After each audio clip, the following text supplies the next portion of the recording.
Penyebab utama kedinginan di gunung itu nggak melulu soal tenda murahan loh.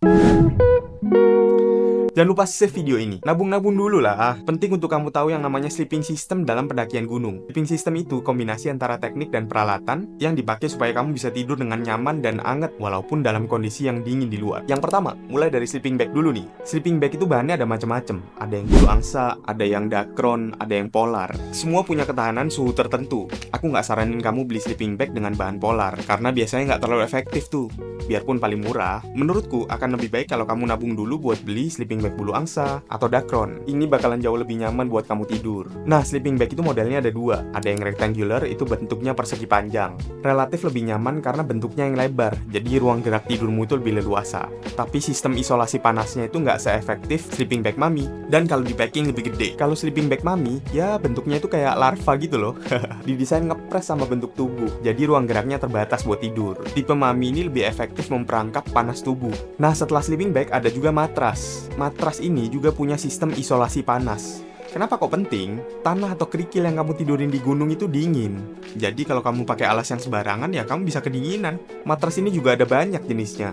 Mulai dari matras cacing. Ini adalah matras yang paling basic dan paling murah. Biasanya sama pendaki ini dipakai buat nge-support packingan dia di tasnya, dilingkerin gitu. Biarpun bobotnya jauh lebih berat dan isolasinya nggak terlalu efektif. Selanjutnya ada matras foil. Ini pakai bahan aluminium foil, jadi isolasi panas tubuhnya lebih efektif. Kamu bakalan jauh lebih hangat kalau tidur di matras foil. Harganya juga nggak terlalu jauh dibandingkan matras cacing. Cuman kelemahannya ini juga masih tipis bahannya dan licin. Jadi kalau tidur suka merosot-merosot tuh, dan kalau kena kerikil masih berasa. Pilihan lainnya adalah matras foam. Bahan kayak gini tuh sering kamu temuin di sekolah anak TK biasanya ya.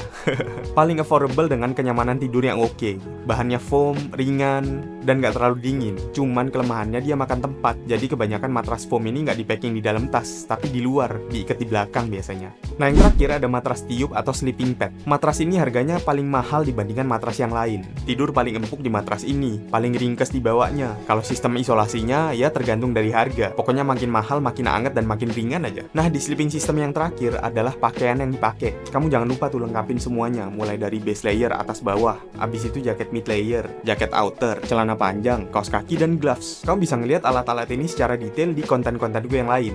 Kalau semua faktor penting ini udah kamu penuhi, biarpun tendanya murahan pun tidurmu tidak akan mimpi buruk, kawan. Apalagi kalau tendamu mahal.